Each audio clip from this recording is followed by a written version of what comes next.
Chapter 108. The Judge. We remember that the Abbé Busoni remained alone with Noirtier in the chamber of death, and that the old man and the priest were the sole guardians of the young girl's body. Perhaps it was the Christian exhortations of the abbé, perhaps his kind charity, perhaps his persuasive words which had restored the courage of Noirtier, for ever since he had conversed with the priest, his violent despair had yielded to a calm resignation which surprised all who knew his excessive affection for Valentine. Monsieur de Villefort had not seen his father since the morning of the death. The whole establishment had been changed. Another valet was engaged for himself, a new servant for Noirtier. 2 women had entered Madame de Villefort's service. In fact, everywhere to the concierge and the coachman, new faces were presented to the different masters of the house, thus widening the division which had always existed between the members of the same family. The assizes also were about to begin, and Villefort, shut up in his room, exerted himself with feverish anxiety in drawing up the case against the murderer of Caderousse. This affair, like all those in which the Count of Monte Cristo had interfered, caused a great sensation in Paris. The proofs were certainly not convincing, since they rested upon a few words written by an escaped galley slave on his deathbed, and who might have been actuated by hatred or revenge in accusing his companion. But the mind of the procureur was made up. He felt assured that Benedetto was guilty, and he hoped by his skill in conducting this aggravated case to flatter his self-love, which was about the only vulnerable point left in his frozen heart. The case was therefore prepared owing to the incessant labour of Villefort, who wished it to be the first on the list in the coming assizes. He had been obliged to seclude himself more than ever, to evade the enormous number of applications presented to him for the purpose of obtaining tickets of admission to the court on the day of trial, and then so short a time had elapsed since the death of poor Valentine, and the gloom which overshadowed the house was so recent, that no one wondered to see the father so absorbed in his professional duties, which were the only means he had of dissipating his grief. Once only had Villefort seen his father. It was the day after that upon which Bertuccio had paid his second visit to Benedetto, when the latter was to learn his father's name. The magistrate, harassed and fatigued, had descended to the garden of his house, and in a gloomy mood, similar to that in which Tarquin lopped off the tallest poppies, he began knocking off with his cane the long and dying branches of the rose-trees, which, placed along the avenue, seemed like the spectres of the brilliant flowers which had bloomed in the past season. More than once he had reached that part of the garden where the famous boarded gate stood overlooking the deserted enclosure, always returning by the same path to begin his walk again, at the same pace and with the same gesture, when he accidentally turned his eyes towards the house, whence he heard the noisy play of his son, who had returned from school to spend the Sunday and Monday with his mother. While doing so, he observed Monsieur Noirtier at one of the open windows, where the old man had been placed that he might enjoy the last rays of the sun, which yet yielded some heat, and was now shining upon the dying flowers and red leaves of the creeper which twined around the balcony. The eye of the old man was riveted upon a spot which Villefort could scarcely distinguish. His glance was so full of hate, of ferocity, and savage impatience, that Villefort turned out of the path he had been pursuing to see upon what person this dark look was directed. Then he saw beneath a thick clump of linden trees, which were nearly divested of foliage, Madame de Villefort, sitting with a book in her hand, the perusal of which she frequently interrupted to smile upon her son, or to throw back his elastic ball, which he obstinately threw from the drawing-room into the garden. Villefort became pale. He understood the old man's meaning.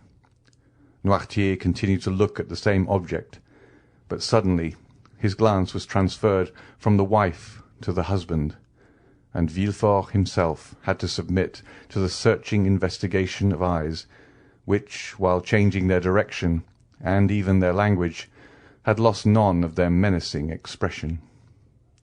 Madame de Villefort, unconscious of the passions that exhausted their fire over her head, at that moment held her son's ball, and was making signs to him to reclaim it with a kiss.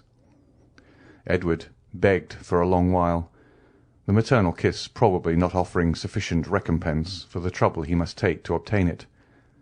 However, at length he decided, leapt out of the window into a cluster of heliotropes and daisies, and ran to his mother, his forehead streaming with perspiration.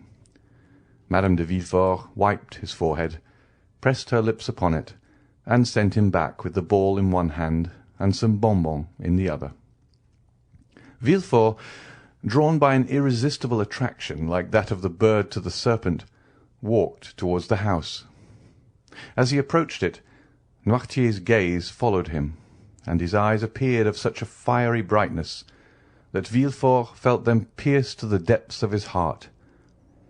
In that earnest look might be read a deep reproach, as well as a terrible menace. Then Noirtier raised his eyes to heaven, as though to remind his son of a forgotten oath. "It is well, sir," replied Villefort from below. "It is well. Have patience but one day longer. What I have said I will do." Noirtier seemed to be calmed by these words, and turned his eyes with indifference to the other side. Villefort violently unbuttoned his greatcoat, which seemed to strangle him, and passing his livid hand across his forehead, entered his study. The night was cold and still.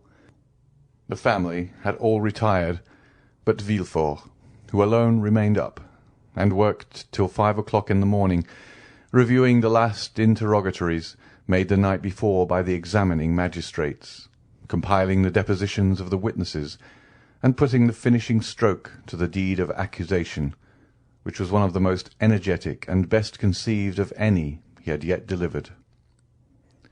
The next day, Monday, was the first sitting of the assizes. The morning dawned dull and gloomy, and Villefort saw the dim grey light shine upon the lines he had traced in red ink. The magistrate had slept for a short time while the lamp sent forth its final struggles. Its flickerings awoke him, and he found his fingers as damp and purple as though they had been dipped in blood. He opened the window. A bright yellow streak crossed the sky, and seemed to divide in half the poplars which stood out in black relief on the horizon.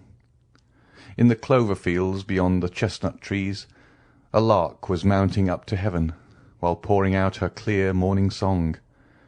The damps of the dew bathed the head of Villefort, and refreshed his memory. "Today," he said with an effort, "today the man who holds the blade of justice must strike wherever there is guilt." Involuntarily his eyes wandered towards the window of Noirtier's room, where he had seen him the preceding night. The curtain was drawn, and yet the image of his father was so vivid to his mind that he addressed the closed window as though it had been open, and as if through the opening he had beheld the menacing old man. "Yes," he murmured, "yes, be satisfied." His head dropped upon his chest, and in this position he paced his study. Then he threw himself, dressed as he was, upon a sofa, less to sleep than to rest his limbs, cramped with cold and study. By degrees everyone awoke. Villefort, from his study, heard the successive noises which accompany the life of a house, the opening and shutting of doors, the ringing of Madame de Villefort's bell to summon the waiting-maid, mingled with the first shouts of the child, who rose full of the enjoyment of his age. Villefort also rang. His new valet brought him the papers, and with them a cup of chocolate. "What are you bringing me?" said he. "A cup of chocolate." "I did not ask for it. Who has paid me this attention?" "My mistress, sir. She said you would have to speak a great deal in the murder case, and that you should take something to keep up your strength." And the valet placed the cup on the table nearest to the sofa, which was, like all the rest, covered with papers. The valet then left the room. Villefort looked for an instant with a gloomy expression. Then, suddenly, taking it up with a nervous motion, he swallowed its contents at one draught. It might have been thought that he hoped the beverage would be mortal, and that he sought for death to deliver him from a duty which he would rather die than fulfil. He then rose and paced his room with a smile it would have been terrible to witness. The chocolate was inoffensive, for Monsieur de Villefort felt no effects. The breakfast hour arrived, but Monsieur de Villefort was not at table. The valet re-entered. "Madame de Villefort wishes to remind you, sir," he said, "that 11 o'clock has just struck, and that the trial commences at 12. "Well," said Villefort, "what then?" "Madame de Villefort is dressed. She is quite ready, and wishes to know if she is to accompany you, sir." "Where to?" "To the Palais." "What to do?" "My mistress wishes much to be present at the trial." "Ah," said Villefort, with a startling accent, "does she wish that?" The man drew back and said, "If you wish to go alone, sir, I will go and tell my mistress." Villefort remained silent for a moment and dented his pale cheeks with his nails. "Tell your mistress," he at length answered, "that I wish to speak to her, and I beg she will wait for me in her own room." "Yes, sir." "Then come to dress and shave me." "Directly, sir."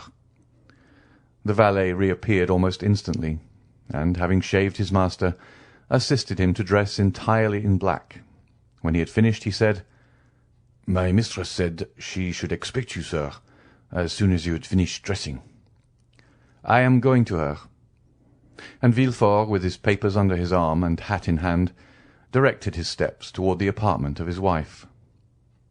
At the door he paused for a moment to wipe his damp, pale brow. He then entered the room.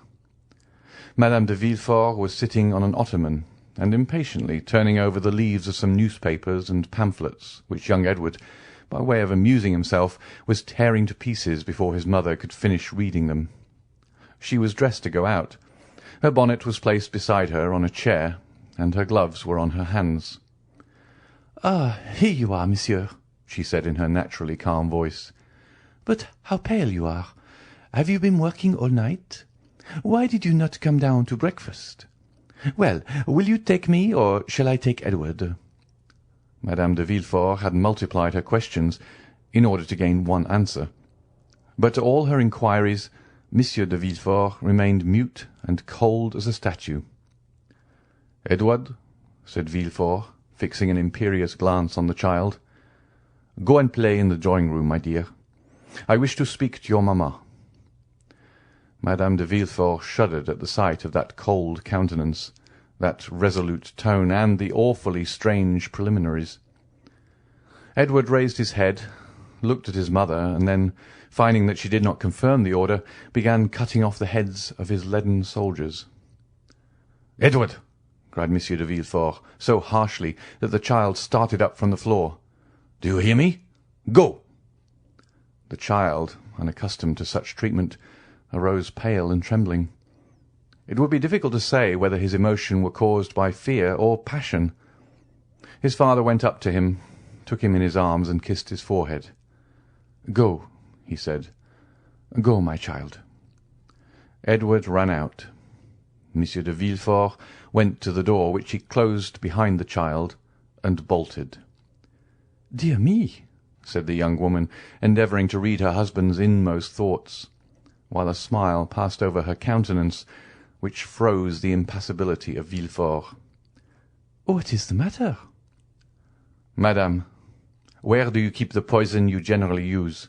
said the magistrate, without any introduction, placing himself between his wife and the door. Madame de Villefort must have experienced something of the sensation of a bird which, looking up, sees the murderous trap closing over its head.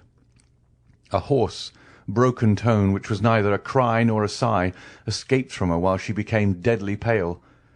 "Monsieur," she said, I do not understand you."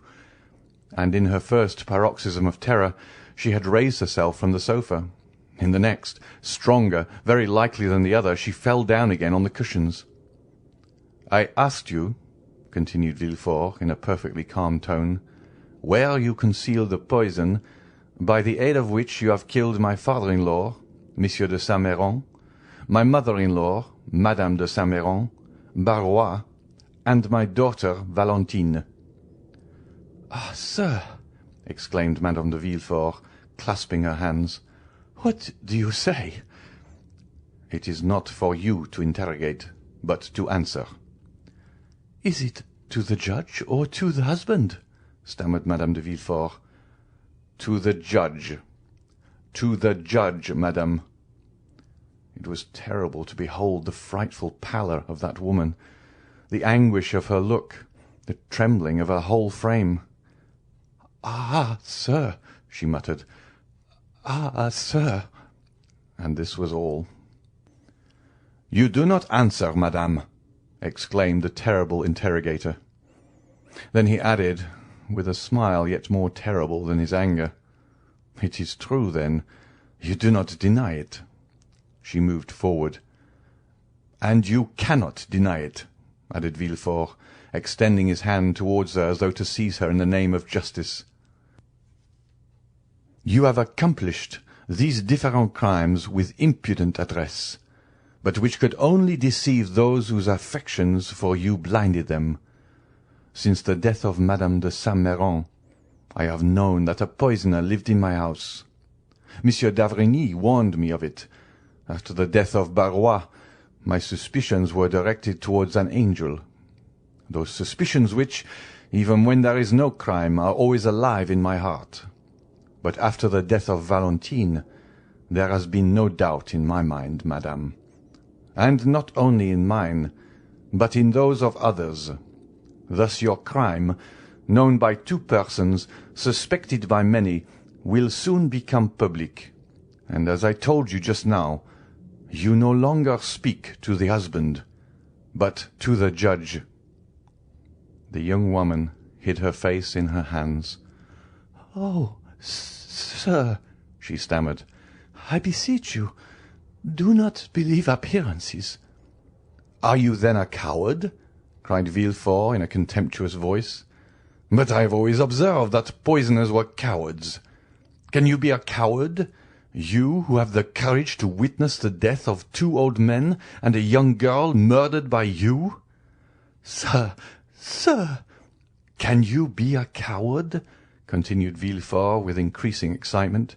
"You, who could count, one by one, the minutes of 4 death agonies? You, who have arranged your infernal plans and removed the beverages with a talent and precision almost miraculous? Have you, then, who have calculated everything with such nicety, have you forgotten to calculate one thing? I mean, where the revelation of your crimes will lead you to?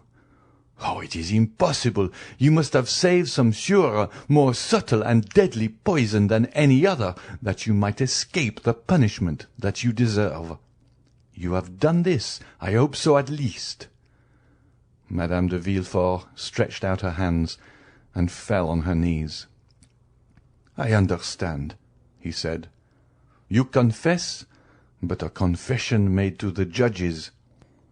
A confession made at the last moment, extorted when the crime cannot be denied, diminishes not the punishment inflicted on the guilty."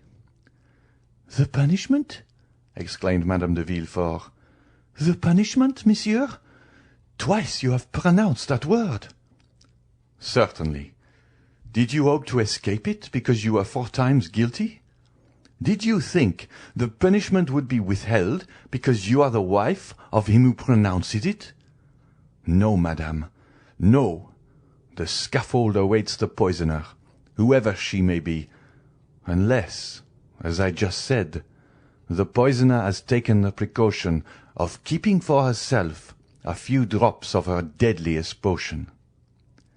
Madame de Villefort uttered a wild cry, and a hideous and uncontrollable terror spread over her distorted features. "Oh, do not fear the scaffold, madame," said the magistrate. I will not dishonor you, since that would be dishonor to myself. No, if you have heard me distinctly, you will understand that you are not to die on the scaffold." "No, I do not understand. What do you mean?" stammered the unhappy woman, completely overwhelmed. "I mean that the wife of the first magistrate in the capital shall not, by her infamy, soil an unblemished name, that she shall not, with one blow, dishonor her husband and her child." "No, no! Oh, no!" "Well, madame, it will be a laudable action on your part, and I will thank you for it." "You will thank me for what?" "For what you have just said." "What did I say? Oh, my brain whirls. I no longer understand anything. Oh, my God, my God!" And she rose with her hair dishevelled and her lips foaming. "Have you answered the question I put to you on entering the room? Where do you keep the poison you generally use, madame?" Madame de Villefort raised her arms to heaven, and convulsively struck one hand against the other. "No, no!" she vociferated. "No, you cannot wish that." "What I do not wish, madame, is that you should perish on the scaffold. Do you understand?" asked Villefort. "Oh, mercy, mercy, monsieur!" "What I require is that justice be done. I am on the earth to punish, madame," he added with a flaming glance. "Any other woman, were it the queen herself, I would send to the executioner. But to you I shall be merciful. To you I will say, have you not, madame, put aside some of the surest, deadliest, most speedy poison?" "Oh, pardon me, sir. Let me live." "She is cowardly," said Villefort. "Reflect that I am your wife." "You are a poisoner." "In the name of heaven." "No." "In the name of the love you once bore me." "No, no." "In the name of our child. Oh, for the sake of our child, let me live." "No, no. I tell you, one day, if I allow you to live, you will perhaps kill him, as you have the others." I kill my boy?" cried the distracted mother, rushing toward Villefort. "I kill my son? Ha, ha, ha, ha, ha!" And a frightful demonic laugh finished the sentence, which was lost in a hoarse rattle. Madame de Villefort fell at her husband's feet. He approached her. "Think of it, madame," he said. "If, on my return, justice has not been satisfied, I will denounce you with my own mouth and arrest you with my own hands." She listened, panting, overwhelmed, crushed. Her eye alone lived and glared horribly. "Do you understand me?" he said. "I am going down there to pronounce the sentence of death against a murderer. If I find you alive on my return, you shall sleep tonight in the conciergerie." Madame de Villefort sighed. Her nerves gave way, and she sunk on the carpet. The king's attorney seemed to experience a sensation of pity. He looked upon her less severely, and, bowing to her, said slowly, "Farewell, madame. Farewell." That farewell struck Madame de Villefort like the executioner's knife. She fainted. The procureur went out, after having double-locked the door. End of chapter 108.